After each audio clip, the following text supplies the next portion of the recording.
1500 కోట్లు ఈ ఏడాది తిరుమల శ్రీవారి హుండీలో భక్తులు కానుకగా వేసిన కాసులివి.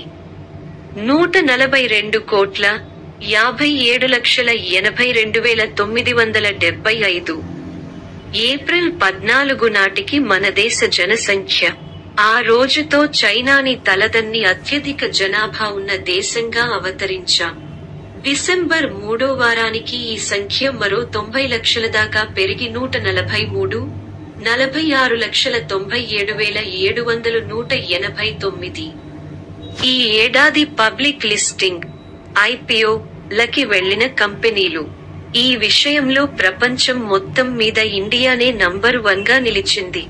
99 లక్షలు.